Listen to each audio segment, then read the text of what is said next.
You know that feeling? The one that crawls up your spine before your brain can name it? I felt it the second I killed the engine in front of my grandfather's Montana cabin. 6 months in the desert sands will do that. Sharpen your instincts until they're a sixth sense.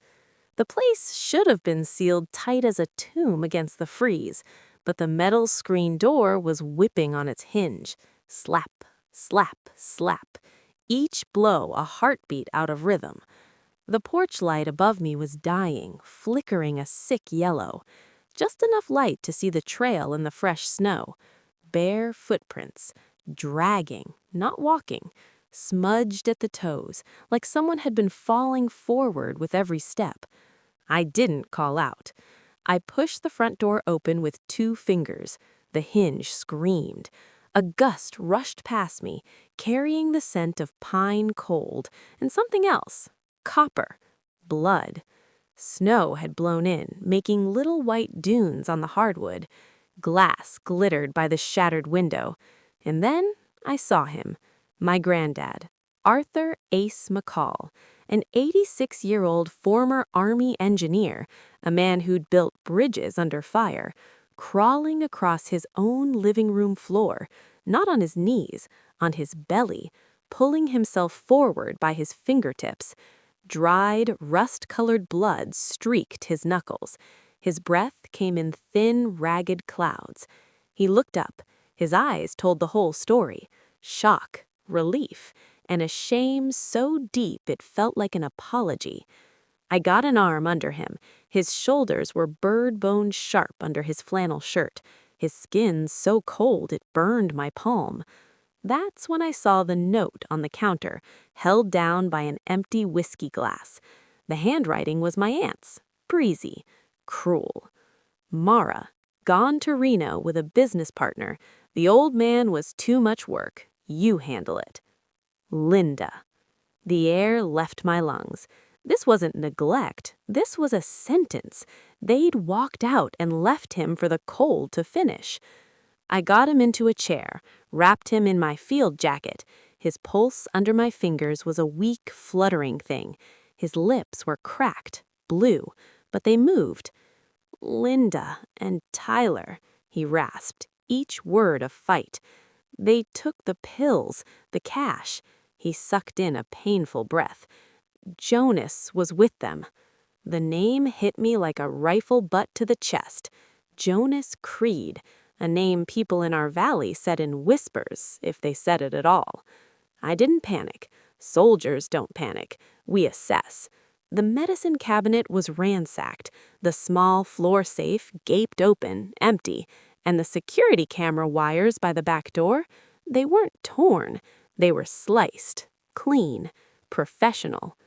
My boot slid on something, a photograph half frozen to the floor. My brother, Tyler, grinning, arm around Jonas Creed on the ridge above our family's timberland. The date stamp was from 3 months ago, while I was still overseas. They hadn't just stumbled into this. They'd planned it. I stayed with him until his breathing evened out, until some warmth returned to his hands. I cleaned his cuts. I listened, and in a voice barely above a whisper, he gave me the pieces. Jonas wanted the land, 60 acres of old-growth forest my father left us, not for a lodge like he told the county, for what was rumored to be under it, minerals, rare earth, a fortune. Tyler and Linda were his keys. They'd tried to force Ace to sign the papers, brought a notary, a slimy guy named Hicks who'd sign a confession if the price was right. When he finally slept, I went to the safe. Among the scattered papers was a land transfer contract. My grandfather's signature was there, but it was all wrong. The A in Arthur was loopy. He always made his with a sharp military slash. The birth year was off. It was a child's forgery, a greedy, hurried crime. This wasn't a family dispute. It was theft with intent. I called the only person in the county I halfway trusted, Deputy Wes Porter. His voice was gravel and skepticism. I gave him the facts, clean and hard. Jonas, the forged deed, the cut wires, the missing meds. He was quiet for a beat. "Send me photos of that contract. I'll run the plates on the highway cams." 20 minutes later, he called back. I could hear his cruiser's engine roaring to life in the background. Got him. Linda's USV, Tyler riding shotgun, Jonas in his black Ford behind them, headed toward the old Timberline Road. He paused. "That's not good territory, Mara." I knew. Timberline was where deals went to die in the dark. As I hung up, my phone buzzed. A text from a blocked number. "If you want to save what's left, come to the old ranger station on Grizzly Creek. Come alone. Tell no one." The words glowed on the screen. A trap or a lifeline? But the second part clinched it. They've already sold the mineral rights. The deed is filed under a shell company, Black Pine Holdings. Someone on the inside was having second thoughts. I left a note for West tucked under the radio, just coordinates and a time. Then I geared up and stepped back into the teeth of the storm. The old ranger station was a dark hulk against the white, door ajar. Inside, the beam of my flashlight found a scene of frantic escape. Suitcases gaping, stuffed with bundled cash, fake passports with Linda and Tyler's new, smug faces, and on the table, my grandfather's real, handwritten will, torn neatly in half. Next to it, the official deed. Every detail was wrong. It was a document drawn by people who thought the truth would never catch up. In a drawer, my light glinted on something small and silver, a thumb drive. I plugged it into a dusty laptop on the counter. The video loaded. No sound at first. Then Tyler shoving my grandfather, Linda's laugh sharp and ugly, and Jonas leaning into the frame, his voice a calm, oily poison. "Sign the paper, old man, or I start breaking fingers. Engineers need their fingers, don't they?" My hand clenched so hard the plastic casing of the drive creaked. I panned the light down. A spatter of dark drops led from the table to the back door. Fresh blood. Not Ace's. Someone else had been here. Someone who hadn't left willingly. I didn't follow it. I'd seen enough. I called Wes, my voice flat, transmitting the cold facts. He gave me a secure upload link. "Send that footage straight to the state investigators. This just went federal." As the files crawled their way into the system, I stared at the torn will on the table, my grandfather's careful, looping script ripped in two by the people who shared his blood. The fury in me was no longer hot. It was cold, solid, useful. Wes called back within the hour. His voice was different, grim, odd. "Mara, that footage, Jonas isn't small time. He's mid-level in an interstate resource trafficking ring. The lodge was a cover for illegal extraction. Linda and Tyler weren't just greedy relatives. They were local facilitators. The notary, Hicks, he's got a jacket a mile long." He took a breath. "And there's more. They found draft filings in Jonas's system for your house, Mara, the one your dad built. They forged your production extension orders, power of attorney papers. They were going to take it all, the land, the timber, the house, every last piece of your family." The quiet in the cabin after that was immense. They didn't just want to erase my grandfather. They wanted to erase our entire history, bury it under greed and false paperwork. I knew what I had to do. I sent one more text to Tyler. "Meet me at the family plot. Sunrise.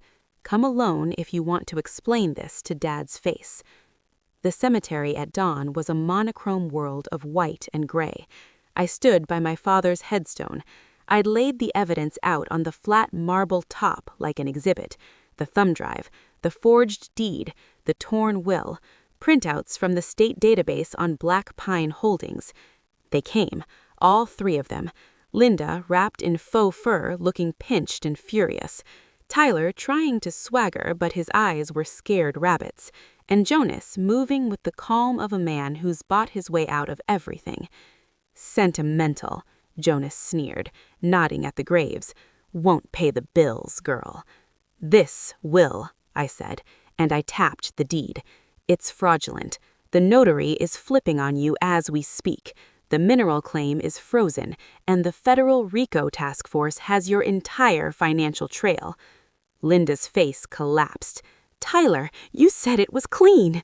"You were in just as deep," he shot back, voice cracking. Jonas didn't bother with them. He just looked at me. "You have no proof." "I have a video of you assaulting an elderly veteran to commit fraud, and I have him."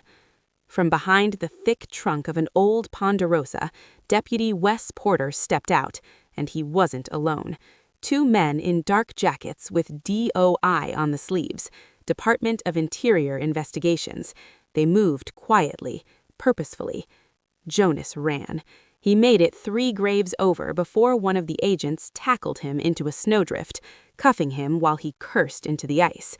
Linda and Tyler just stood there, caught in the stark morning light, their house of cards blown down. The aftermath was quiet, the kind of quiet that comes after a long battle. My grandfather's recovery was slow, every day a little more light in his eyes, a little more strength in his grip. We didn't talk much about what happened. We didn't need to. I fixed the cabin, new glass in the window, new locks on the doors. I stacked firewood high against the coming deep winter.